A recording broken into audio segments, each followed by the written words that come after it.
pessoal, tudo bom? Estamos mais um podcast Inclusão é da Questão. Prazer, eu sou a Fer. Muito obrigado, porque já chegamos a mais de 1.120 inscritos. Então, para dar aquela força, legal, se inscreve no canal, dá aquele like para, como tá na moda agora, falar, hypar.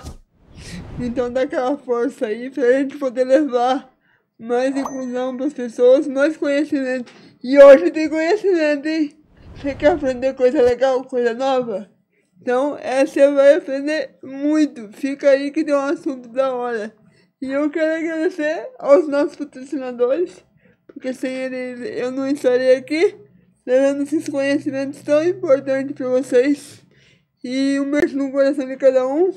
Obrigado por acreditar no podcast, que hoje está mais do que consolidado. E muitas pessoas hoje me pedem para participar, ou conta a história, ou indica outras pessoas, e assim vai. Porque a inclusão a gente faz junto. Então, um beijo para cada um. Valeu pela força e tamo junto. Tá bom? Muito obrigado. E hoje a gente vai ter uma conversa de muito conhecimento. Fica aí que você vai gostar. Zé, se apresenta, por favor, meu amigo. Quem é você? E vamos prosear. Vamos lá, Fer. Muito obrigado pelo convite, né, por estar contribuindo aí com o seu canal, esse canal que traz muito conhecimento às pessoas, né? Então, eu sou Geraldo, eu sou enfermeiro, sou pesquisador, né? Tenho um mestrado e meu doutorado, que fiz na Faculdade de Medicina de Santos de Rio Preto. E hoje eu vou falar um tema bastante importante, né, a respeito, levando mais para o diagnóstico em si de doenças infecciosas, né, que é sobre o microRNA. E que tem esse microRNA tão importante? Bom, vamos lá. Os microRNAs, eles são moléculas não codificantes, né, de RNA mensageiro.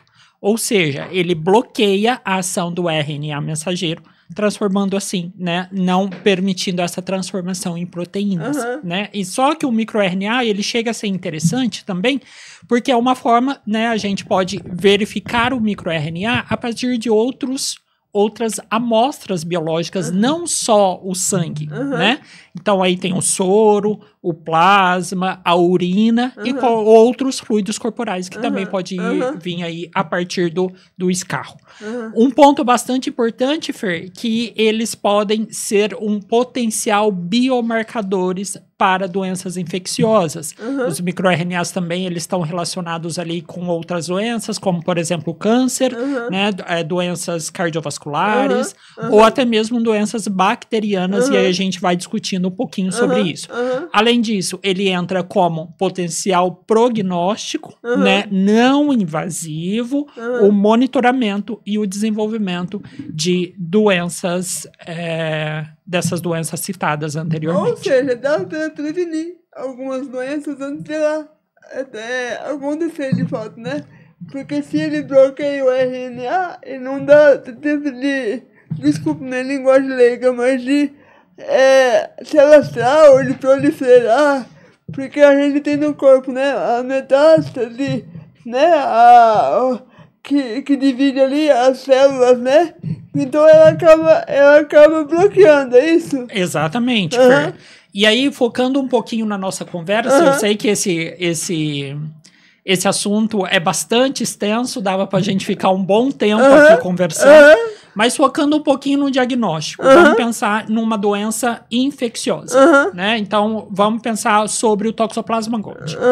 Eu não sei o pessoal daí de casa sobre, né, essa doença, mas só uma breve revisão a respeito. O Toxoplasma gondii vem do gato, né? Então, aquela doença do gato... Da toxoplasmose, né? E o Toxoplasma gondii, ele pode vir aí a comprometer o olho, né? A retina, causando cegueira, né? Ou ele pode ir para o cérebro, né? Onde causa danos cerebrais. Porque é um parasita, né? Porque é um parasita, exatamente. E também ele pode atravessar a placenta em caso de mulheres grávidas, né? Então, causando assim a morte do feto ou até mesmo alguma deficiência nesse feto, né? Então, para o diagnóstico de toxoplasma, por exemplo, nós temos 2 principais métodos hoje, bastante importantes, que a gente vai chegar nesse ponto, que primeiro é a sorologia, né, com a avaliação clínica. Então, se eu chego com sintomas de toxoplasma, por exemplo, uma febre recorrente e tudo mais, eles vão pedir a sorologia. Ou até mesmo uma mulher chega com, né, gravidez positiva, e aí entra a sorologia em pré-natal. A sorologia seria o PCR ou nada a ver? Não. A sorologia e o PCR ainda são diferentes e a gente vai chegar lá. Então, a sorologia, ela é crucial para monitorar os estados sorológicos do toxoplasma, né? E até mesmo tentar antecipar todo esse diagnóstico. A sorologia é um líquido que está no nosso corpo? Como é que funciona? Como é que vê a sorologia? A sorologia são 2 anticorpos, né? Tá. Então, para a gente detectar essa sorologia, a gente tem IgG e IgM, que são 2 anticorpos, os principais. É óbvio que nós temos mais anticorpos, né? O IgA, por exemplo, que vai ajudar aí no diagnóstico de uma mulher grávida, por exemplo, né? Que legal! Com toxoplasma. Então, vamos pensar no IgM, por exemplo. O IgM, ela é agudo, né? O que está acontecendo agora, neste momento, né? Enquanto o IgG, ele é crônico, né? Então, aconteceu em algum momento da fase do paciente, né? Da fase de vida desse paciente, né? Então, esses 2 são os mais comuns. Entretanto, há estudos que falam que eles podem aparecer de forma tardia ou podem simplesmente não aparecer. E fica incubado. Fica incubado, exatamente. Então, esses testes fundamentais, principalmente o microRNA, que foi uma coisa que a gente abordou em um artigo meu publicado em uma revista internacional. Que legal, né? Cara! Então, essa revista, ela veio ali da Frontiers, chama Frontiers of Microbiology, né? E aí a gente abordou esses principais temas de diagnóstico, né, a respeito do toxoplasma. Então, por exemplo, o IgM, como eu falei para você, é agudo, né? Tá acontecendo no momento. Então, usualmente, ele aparece na primeira semana após a infecção, né? Então, podem se tornar indetectáveis dentro de 6 meses. Só que essa uma semana, eu não consigo datar quando foi. Quando foi, pá? Daqui 2 dias, foi exatamente. 2 dias atrás, uma semana. Exatamente. Então fica uma coisa ainda vaga pra gente, né? Então precisa sim da avaliação clínica ligado à sorologia, né? Entretanto, em alguns casos, os autores, eles mostram que o IgM, ele podem ser detectado 1 ano após a infecção. Então, esse IgM, ele pode aparecer, usualmente ele aparece com 1 semana, ou ele pode aparecer 1 ano até a infecção. Nossa. Enquanto que o IgG, ele usualmente aparece nas primeiras 2 semanas de infecção. Mas o IgG é crônico. Por exemplo, se eu faço hoje uma sorologia, coleto o sangue, né? Então, a partir do plasma ou do soro do paciente, eu faço a sorologia. Existem equipamentos próprios para isso, para a sorologia. E a sorologia seria uma proteína? Que você pega as 2 proteínas e vê? Sim, é uma proteína que tem a junção, né, para formar o anticorpo, né, que é o mecanismo de defesa do organismo. Quando você fica gripado,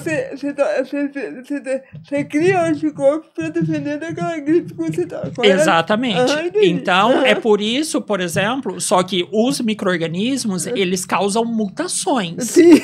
Né? Tem diferentes tipos de mutações.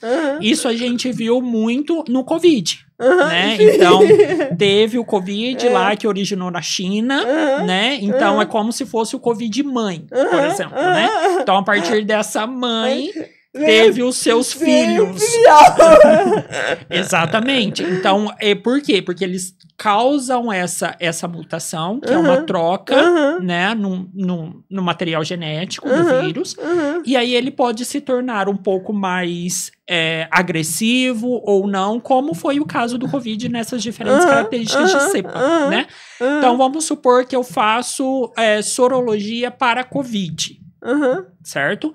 Então, se eu já entrei em contato com o Covid em 2020, quando surgiu o Covid, Sim. o meu IgG vai dar positivo e o M vai dar negativo, porque eu não estou com Covid no momento.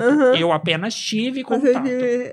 Isso é diferente, Fer, e é muito importante colocar que, assim, é diferente de sintomas, né? Porque, às vezes, a pessoa entra em contato com o micro-organismo, seja ele o toxoplasma ou até mesmo o Covid, né, que foi o auge, mas não se manifesta. Isso não impede que o IgM e o IgG venha aparecer. É só uma forma de proteção do organismo diante de uma doença, né? Então, voltando, o IgG, ele usualmente aparece nas 2 primeiras semanas, né, de infecção, né? E geralmente ele persiste por toda a vida, entretanto, em baixo título, em baixa quantidade, né? Então, quando o indivíduo entra em contato com o micro-organismo novamente, o anticorpo ele já vai reconhecer aquele micro-organismo, né? Então, isso favorece, né, a resposta, né, imune, que é a resposta de proteção do organismo contra aquele determinado micro-organismo, né? O que é diferente, por exemplo, se a gente for parar para pensar um pouquinho, diferente da vacina, né? A vacina, eu estou introduzindo aquele micro-organismo. Então, a partir do momento que eu introduzo aquele micro-organismo, o meu organismo, o meu organismo já reconhece ele. É injetável. É injetável, exatamente. É diferente quando você entra em contato com alguma coisa. Exatamente. Tipo da AIDS, da coisa do gato, né? Da toxoplasmose, você entrou em contato. Exato. Você não ficou em você. Exatamente. Eu vou fazer essa diferenciação para o pessoal entender isso. Sim. Então, depois, né, então, de novo, só revisando, a gente tem a sorologia e a avaliação clínica do indivíduo, que o médico faz essa avaliação clínica por base no histórico desse indivíduo e também nos sintomas que esse indivíduo está apresentando.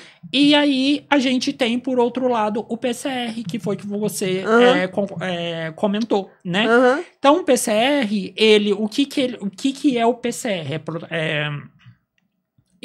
A gente extrai o material genético do micro-organismo, né? Então, ele acaba se tornando mais específico. Entretanto, o PCR, ele precisa ter um alvo, né? Então, qual alvo que a gente vai replicar? Qual alvo que a gente vai multiplicar esse material genético, né? Então, esses alvos ainda não são muito bem estabelecidos nos estudos, né? Porque para o toxoplasma, por exemplo, a gente tem o alvo do gene B1 e o alvo do gene REP529, né? Entretanto, o toxoplasma tem uma variedade de toxoplasmas, né? Então, uma coisa que eu até esqueci de comentar aqui no começo, né, durante a minha apresentação, mas fui para os Estados Unidos para trabalhar também na Universidade de Tennessee, né, sobre o financiamento que aconteceu aqui no Brasil, né? Que legal. E aí, lá nos Estados Unidos, por exemplo, eu verificava qual tipo de cepa que tem, qual tipo de filho que tem a partir do toxoplasma, a partir da mãe, exatamente. Então, aqui na América Latina, né, a gente tem uma variedade muito grande de toxoplasma, né? Então, as cepas mais comuns, por exemplo, é RH e AME, né? A RH, eu cultivava essa cepa lá nos Estados Unidos, que é o parasito. Ah, é o parasito, O parasito. Então, eu cultivava isso in vitro, Então, o que eu fazia? Pegavam células, né? Colocavam no material, essas células se replicavam, né? E a partir daí eu colocava o parasito. Então, eu via ele entrar na célula propriamente dita. Tudo por microscópio. Tudo por microscópio.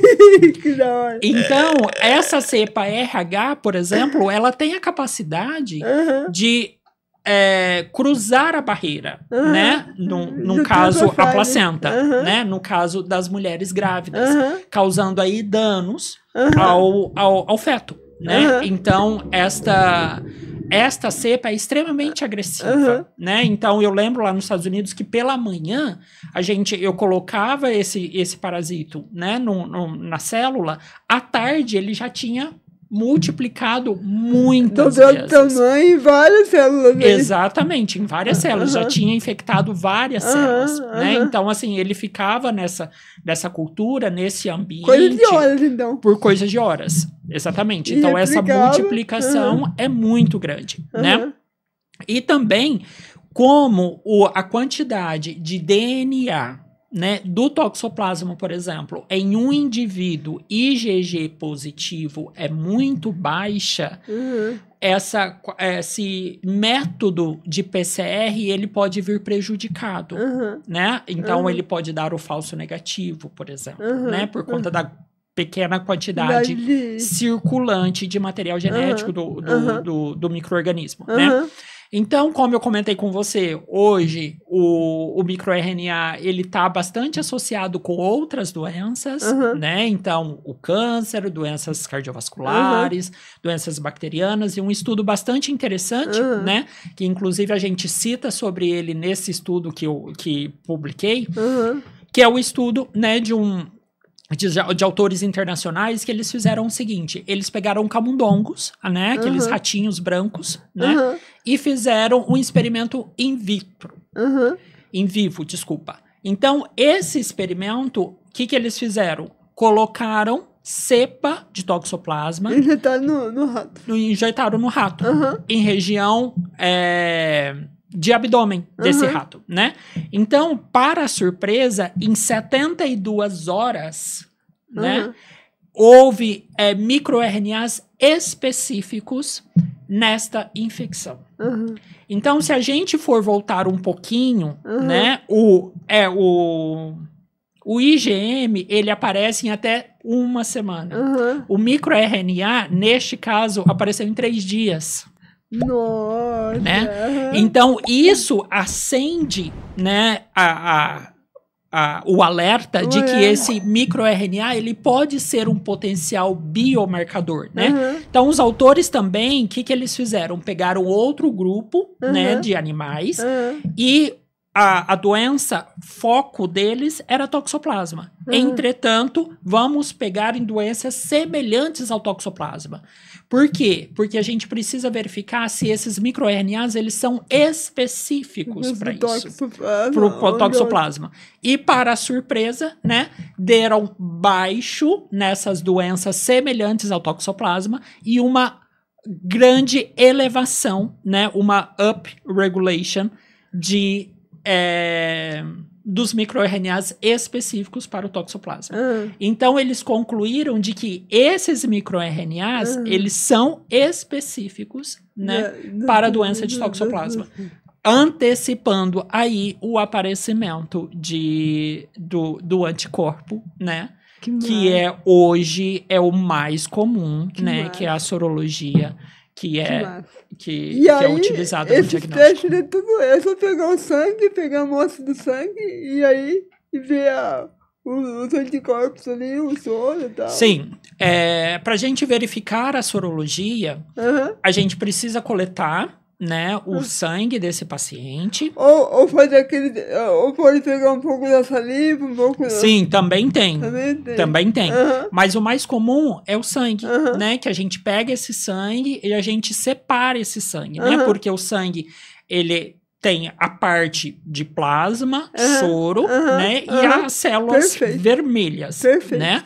Então, dentro do laboratório, o que a gente fazia? Eu coletava o sangue, colocava o tubo de ensaio dentro da centrífuga, centrifugava ele a uma rotação, né? E aí a gente tinha a separação. É como se fosse purificar o sangue, né? Exatamente, o sangue, como né? se fosse separar literalmente, né? E aí a gente coloca isso dentro de um aparelho, né? Que tem ali os seus materiais específicos, dependendo, né, da doença a ser investigada. E aí o aparelho dá para mim se o paciente é positivo e a concentração que tá esse gene. Por quê? Porque quando tá infecção aguda, a concentração é mais alta, né, do que numa infecção crônica. Sim. Né? Então, é um procedimento simples, né? Mais barato. Por quê? Porque a gente consegue fazer muitas amostras numa única placa. Então dá pra falar já que tem como antecipar se a pessoa já tem um pouquinho, pode ter a toxoplasmose antes, fazendo alguns testes sobre o RNA, o microRNA? Outros estudos precisam ser feitos, né? Mas pela análise nossa de revisão bibliográfica para fazer esse artigo, tem vários estudos que mostram que eles podem ser um potencial biomarcador, que né, legal, para doenças infecciosas. Que legal. Assim como tem N estudos para o câncer, né? O câncer ainda é um pouco diferente, né? Acaba sendo, né, todo o mecanismo da doença acaba sendo diferente, mas aí para doenças infecciosas a gente tem um potencial biomarcador. E aí a gente estava falando da questão das superbactérias. Onde é que elas entram? Porque elas também se proliferam muito fácil, então elas se multiplicam também, né? Sim. E o RNA tá ali, né? O microRNA tá ali, né? Sim, hoje o problema, né, que a gente enfrenta aí no serviço de saúde, né, é essas bactérias multiresistentes, né? Por quê? Porque dentro do serviço de saúde, a gente tem diferentes pessoas internadas, né? Então, se a gente for pensar, por exemplo, dentro de um hospital, né? E uma saúde coletiva dentro de um posto de saúde, por exemplo, né? Qual que é a diferença entre os dois? Dentro do hospital, eu tenho internação, né? Sim. Essa internação, ela muda muito o percurso do micro-organismo em si. Por quê? Porque eu tenho um tipo de micro-organismo comigo e você tem um, né? Então, o meu pode causar algum tipo de infecção em você. Mas o inverso pode não ser verdadeiro. Exatamente, né? Por quê? Porque tudo isso vai depender do organismo do indivíduo. E da imunidade também? É claro, sim, tem a imunidade, a questão da imunidade, exatamente. E dentro de uma UBS, por exemplo, não tem internação. Então, o indivíduo chega, passa em consulta ou vai em algum grupo, né, que eles fazem para hipertensão, para diabetes, tabagismo e etc. E esse indivíduo, ele vai para casa, né? Então, não fica ali o micro-organismo propriamente dito, né? Por conta desse fluxo alto, né? Ele não fica no internado, ele vai, ele é medicado e já Exatamente. Vai. E também essas superbactérias, né? As multiresistentes, a gente pode levar em consideração também o uso discriminado de antibiótico, né? Só lembrando que o micro-organismo, ele quer sobreviver, né? Então, uma forma dele sobreviver é acontecer justamente a adaptação ao meio, né? Então, esse antibiótico tá fazendo efeito. Então, hoje existem exames específicos para, dependendo da infecção e da bactéria, a gente utiliza um determinado... Uma coisa bem grotesca, bem chula, aqui bem leiga na minha simplicidade. É o fenótipo que muda o genótipo, né? Ele se adapta ao ambiente. Exatamente, ele vai sempre adaptar ao ambiente. Ele precisa disso, né? Mais uma vez, ele quer sobreviver de alguma forma, né? Então, essa adaptação permite uma maior sobrevivência, né? Só que a gente tem uma série de problemas com relação a essas bactérias multiresistentes. Por exemplo, se o indivíduo chega numa instituição hospitalar para ser internado por 10 dias e ele fica um mês, a gente tem a ocupação de um leito, né, durante esse um mês, e a gente tem a disponibilização de uma maior quantidade de dinheiro, né? Então, causando um problema aí que talvez poderia ser prevenido por um gesto muito simples, como, por exemplo, a higienização das mãos. Então, a higienização das mãos hoje foi muito evidente por conta do Covid. Né? Então, por exemplo, o Covid, ele não chegava e infectava um indivíduo se você não levasse a sua mão contaminada para o rosto, né? No olho, boca e nariz, por exemplo, né? Então, com a higienização das mãos, a gente tem essa prevenção. Que legal.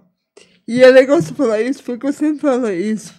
Como, às vezes, os lugares não estão adaptados para ir no banheiro, o que eu faço? Eu uso muito álcool em gel hoje. Sim. Então, se não tem como lavar a mão, eu vou comer, Sim. fazer uma coisa, eu passo álcool em gel. Sim. E um ponto bastante importante, você falando do álcool em gel, que hoje dentro do serviço de saúde, por exemplo, hoje está disponibilizado álcool em gel em todo lugar, né? Principalmente depois da Covid, né? Então, assim, o álcool em gel é sempre, porque tem aquela diferenciação, eu vou fazer a higienização das mãos com água e sabão ou álcool em gel. Né? Primeira coisa, não se faz higienização das mãos com os dois métodos juntos, porque a gente está perdendo tempo e está perdendo dinheiro, né? E como que eu vou saber, Geraldo, como que eu vou fazer a higienização das mãos com água e sabão? Quando a mão estiver visivelmente suja. Então, eu fui a um jardim, por exemplo, mexi na horta, em casa... E aí, eu olho a minha mão, ela está suja de barro, né? Então, ela está visivelmente suja. Então, eu preciso fazer a higienização das mãos com água e sabão, né? E quando a mão não estiver visivelmente suja, eu posso fazer a higienização das mãos com álcool gel. Perfeito. E por que a gente consegue chegar na toxoplasmose e o câncer ainda é uma coisa muito... Porque ele tem uma variedade de coisas, assim, de RNA, de microRNA. O material genético, né, é diferente. Né? Hoje, apesar o câncer ainda, ele precisa ser descoberto muita coisa, né? Então, tem vários pontos aí do câncer que ainda é uma incógnita. A gente sabe, por exemplo, que o câncer de pulmão, né? O indivíduo tem uma maior chance, né? De ter esse câncer de pulmão se ele for fumante, né? E é óbvio que o ambiente também faz diferença. Mas um ponto bastante importante aí do câncer é que vem muito de genética, né? Então, o ambiente faz essa diferença, ele potencializa essa chance, entretanto, a genética entra ali com uma força muito grande. Que é diferente do toxoplasmose. Você tem que estar em contato com a toxoplasmose para pegar a toxoplasmose. Exatamente. Exatamente. Então, assim, a toxoplasmose, ela também vem do ambiente, né? 100%. Ou do leite cru, a carne crua, ou mal cozida, ou ainda de mexer no jardim, que ali tem as fezes, né? A gente... eu não me recordo o ano exatamente, mas, por exemplo, a gente teve surtos de toxoplasmose em Santa Maria. Sim, né? E aí, e por quê? Porque esse surto, ele veio da água, né? Então, um gato subiu na caixa d'água, fez ali as fezes, né? Que contaminou, e aí mostrou toda a sociedade. Então, o parasita, ele vem do ambiente, mas a gente consegue prevenir ele com uma maior facilidade, né? O câncer ainda tem as suas descobertas, né? Mas eu penso que, né, pelos estudos, isso está cada vez mais próximo, está andando com uma maior facilidade, né? Mas ele vem também da genética, que mostra aí um pouco da dificuldade. E tem muitos estudos ainda sobre o microRNA, porque o microRNA está dentro do RNA, correto? Exato. Aí o microRNA que consegue ter mais precisão se você pode ter alguma doença ou não, é isso? Exato, exatamente, Fer. Cara, é muito incrível isso. É muito incrível isso. É um assunto bastante promissor, né? Que vem ali para somar para a saúde, né? Explica para as pessoas o que é o RNA e o que é o microRNA, e para diferenciar um pouquinho, tem como explicar o RNA e o microRNA? O RNA, ele é maior, Aham. né? Ele faz parte, né, do material genético, né? Que tá lá na célula. Que tá lá na célula. E o microRNA é uma parte desse RNA, né? É como se tirasse um pedacinho ali coletasse um pedacinho ali Exatamente, né? Então, devido a esta parte, né, a gente não tem a função propriamente dita do RNA, né? Então, por isso que no começo da nossa conversa, eu falei para você, ele causa o bloqueio do RNA mensageiro e aí a gente não tem resposta dentro da célula, tá? Então, é por isso que a gente tem aí também com esse bloqueio, a gente tem ali a dificuldade de expressão, por exemplo, de sistema imune, né? Porque quando a gente tem, né, uma infecção, o sistema imune, que é o sistema de defesa do organismo, ele entra em ação. Vai com tudo. Exatamente. Só que ele precisa entrar em ação tanto do indivíduo quanto do parasito, por exemplo, né? Porque o parasito quer sobreviver. Então, esse microRNA, ele dá uma modulada em todo o sistema imune, né? Favorecendo aí a replicação do parasito. Então, o RNA, ele já mesmo vê o que tá acontecendo ali e já mesmo se protege, né? Exatamente. É óbvio que isso não vem só dele, né? Tem ali, a gente precisa pensar também no sistema imune que vai agir, né, do indivíduo, né? E que cada indivíduo tem o seu, né? Por exemplo, uma criança, a gente tem um sistema imune que ele está começando a ser desenvolvido, né? Por isso que ele joga tanta catapora, tanta coisa assim. Exatamente, assim, por isso que os estudos sempre, e a mídia mostra, né? Deixa a criança ser criança. Brinca né? na terra. Vai brincar na terra, quanto mais contato tiver com um amiguinho dentro da creche, mais ele vai ficar doente, mais ele vai adquirir anticorpos para isso. O indivíduo adulto, por exemplo, ele tem um sistema imune estável, né? Então, a gente tem aquela reta. Enquanto que o idoso, né? A gente tem uma curva para baixo que ele vai diminuindo com o tempo, né? Com o avançar da idade, a senescência, tem a diminuição do sistema imune ali do indivíduo, favorecendo assim, né? A aquisição de doenças infecto-parasitárias. Como é que faz para estimular o microRNA? Estimular? Porque você falou que no decorrer de horas multiplicou ali Mas esse estímulo é justamente da doença. Né? Então, a partir do momento que você contrai por exemplo, os camundongos, eles vieram saudáveis, né? Então, a partir do momento que eu coloco uma cepa extremamente agressiva de toxoplasma, a gente tem a estimulação do microRNA. Aí o organismo já vai se preparando para... Exatamente, da infecção. Que legal, cara! Falta mais alguma coisa? Sei que não. Funciona no aula aí, eu tô adorando.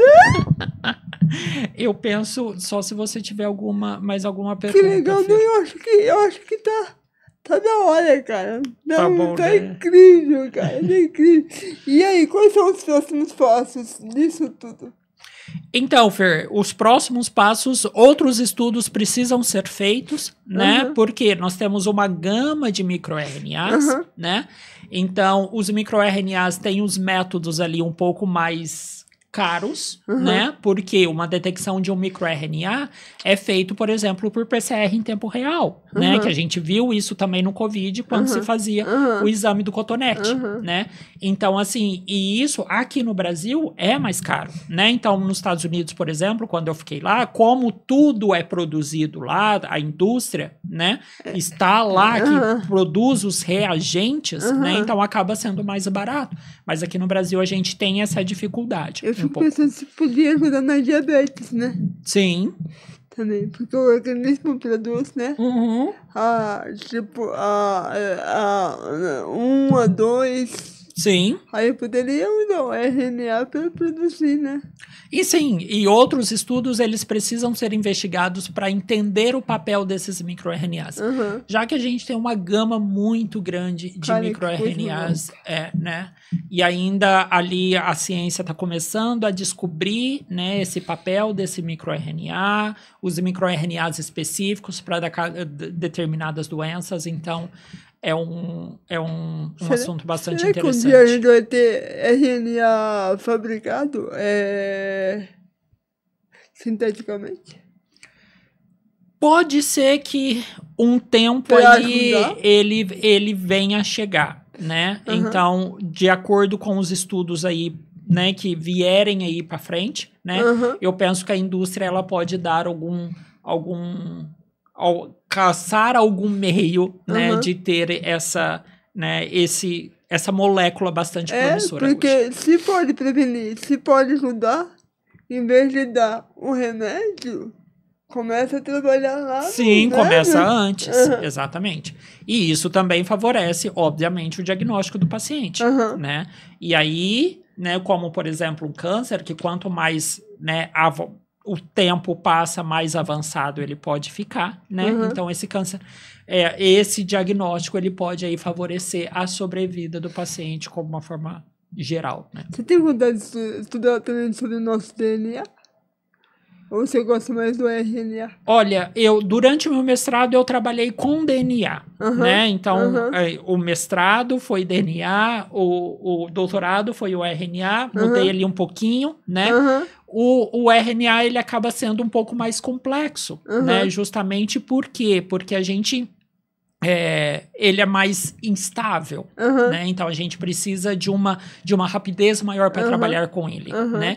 E o RNA ainda ele acaba sendo mais caro, como eu comentei com vocês, Uhum. né? Mas ele fica mais palpável, talvez, Uhum. né? Então os métodos de RNA eles acabam sendo mais complexos, Uhum. né? Enquanto de DNA ele acaba sendo um pouco mais simples, que hoje aí o PCR, né, de DNA, ele acaba sendo mais... Posso te cutucar mais um pouco? Claro, Se fica à a gente vontade. falar de célula-tronco, às vezes isso que dá certo, o que dá resultado, significa que o RNA ele não teve uma resposta quando foi ingerido a célula-tronco que pode ter pegado do feto, porque teve vários estudos para as pessoas com cadeira de rodas ou com AVC, por exemplo, né?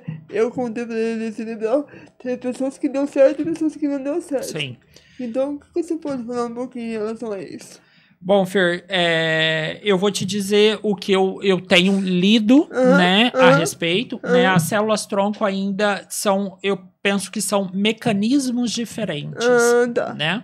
Então, ali a gente coloca uma célula, uma potencial célula, né, para ter uma multiplicação de outras células e assim formar o tecido e aí ter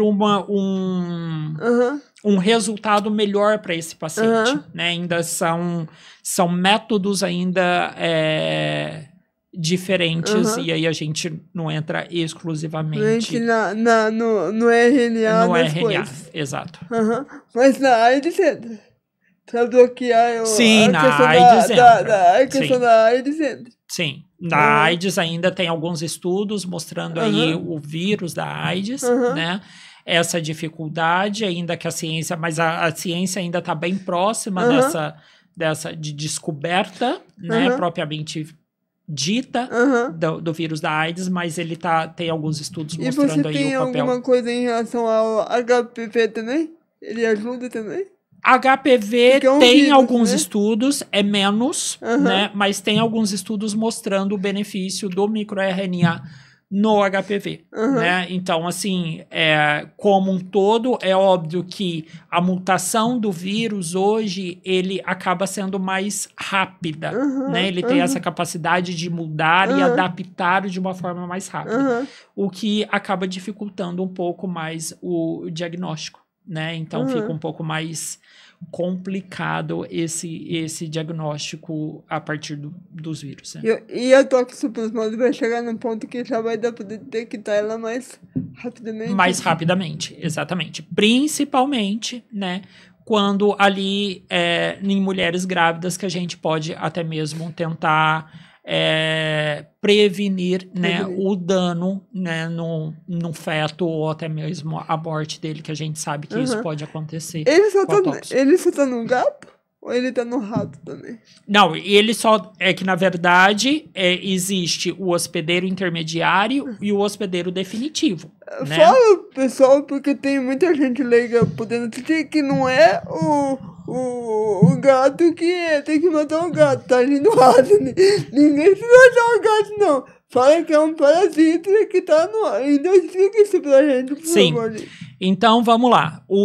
O parasita, né? O parasito tem um ciclo de vida, né? E esse ciclo de vida é como se fosse durante toda a nossa vida, por exemplo, né? Então, nesse ciclo de vida, ele precisa do hospedeiro intermediário, que aí envolve, por exemplo, né? Aves, né? Que o gato vai caçar, come essa ave e o parasito vai para o gato, né? Então, ele é o hospedeiro definitivo da doença, né? Que fica no intestino. Que fica no intestino. Então, acontece a multiplicação desse parasito no intestino do gato e quando ele faz as fezes dele, ele contamina o ambiente. Um ponto bastante importante, Fer, é que o toxoplasma, ele tem formas de vida, né? Então, quando ele sai do gato, por exemplo, ele sai numa forma, né? Então, no tecido, ele tem outra forma, né? Então, no tecido acontece as suas multiplicações, a célula se rompe e automaticamente ele se transforma numa forma livre, que é o taquizoíto, né? Então, esse taquizoíto que ele pode ir para determinados lugares que ele quer ir, como, por exemplo, o olho, né? A placenta, que ele tem essa capacidade, né? E até mesmo o cérebro, que aí ele tem essa capacidade de transmissão. E você falou que também a gente tem que tomar cuidado com o que a gente come de cru, né? Sim. Sim, isso é muito importante. Então, carne crua, por exemplo, né? A gente tem uma forma de vida desse parasito, né? Então, a partir do momento que a gente come uma carne crua contaminado, né? A gente tem a aquisição também do toxoplasma. Então, o gato, né? Ao mexer, por exemplo, em um jardim, né? E a gente tem essa forma de contaminação, de beber água, né, contaminada, ou ainda o leite cru, quando a gente fala do leite cru direto da vaca, né? Então, ou algum alimento contaminado, verdura, que isso foi, né, produzido, vamos dizer assim, numa terra contaminada, né? Então, quando não bem higienizado, e aí a gente tem o toxoplasma, né? Que em indivíduos imunocomprometidos, né? A gente tem um dano maior, né? Por quê? Porque esses indivíduos têm um sistema imune mais brando, né? Então, a forma a capacidade de proteção do próprio organismo, né? Ele acaba sendo diminuída, né? Então, em esses indivíduos, né, principalmente aí os HIV positivos, por exemplo, né, a gente tem essa complicação do aí eu vou te cutucar mais uma vez. Por isso que tem gente que não pega o HIV mesmo estando com alguém ou não passa pro filho. O RNA pode ajudar aí, o microRNA? Eu não vi estudos relacionados a isso, né? Então, mas a mídia mostra isso com uma grande frequência, né? Então, eu penso que, pensando aqui, né, diante da nossa conversa, eu vejo que isso está muito englobado também, né, com o sistema imune do indivíduo. Né? Então, tudo isso, ali o organismo tem a sua adaptação e a sua proteção, né? Para impedir, de uma certa forma, entre aspas, né? A entrada do vírus ali e aquela proliferação que tem. Porque muitas, na época da Covid, muitas mães pegaram e os bebês não, né? Sim, então, quer dizer que houve uma proteção ali sim. Né? E ainda tem estudos, Fer, que fala, né, a respeito do tipo sanguíneo, por exemplo. Né? Então, tem alguns tipos sanguíneos que são mais favoráveis a algum Ah, tipo é? de infecção, outros tipos sanguíneos que são mais favoráveis a outros tipos de infecção. Então, ainda a ciência ainda continua caminhando, né, diante de tudo isso. E aí a gente vai ver o que vai... Dentro da gente o mundo a ser explorado. Tem muita coisa ainda para ser Que coisa explorada. incrível. Tem muita coisa Que ainda para ser coisa incrível. Eu amei. Que aula linda. Ai, que coisa linda. Sabe que meu sonho era fazer genética, né? É genética? Engenharia genética, porque eu queria realmente. É mesmo? É, só que como eu não me dei muito bem com matemática, eu fui pro lado da humanas. Aí eu adoro, eu acho incrível, cara. É incrível. Eu acho incrível. É incrível. Zé, quer dar mais algum recado? Eu penso que não, Fer. Que eu adorei. Foi. E eu espero que vocês também tenham gostado, porque olha que aula boa. Que aula boa, que coisa incrível. Quando tiver mais algo de novo aí, se você quiser trazer pra cá, a porta está aberta pra você. Muito obrigado, Fer. Tá bom. Muito obrigado pelo convite. Tá bom, querido. E venha mais vezes. Pode deixar. Eu espero que vocês tenham gostado desse podcast maravilhoso. Que eu aprendi muito, espero que vocês também. Olha quanto que a gente tem pra ser estudado e pra gente aprender. Por isso que eu trago todos os assuntos. Para todos os assuntos serem incluídos e a gente ter conhecimento. Porque esse conhecimento aqui também é inclusivo. Porque o conhecimento que não é inclusivo, ele não é falado, ele não é debatido. A gente traz para poder clarear para todo mundo e ver que tem uma gama de conhecimentos para ser feito. Como diz o ditado, pode se roubar tudo, menos o conhecimento, né? Exatamente. Tá aí, ó. Hoje é um exemplo disso. E por tudo isso, eu quero deixar um beijo para vocês e agradecer aos nossos patrocinadores, porque senão não seria conteúdo tão interessante assim. Obrigado a todos e até o próximo episódio, porque inclusão é a questão. Já aproveita e dá aquele like no canal e vamos que vamos. Obrigado. Beijão.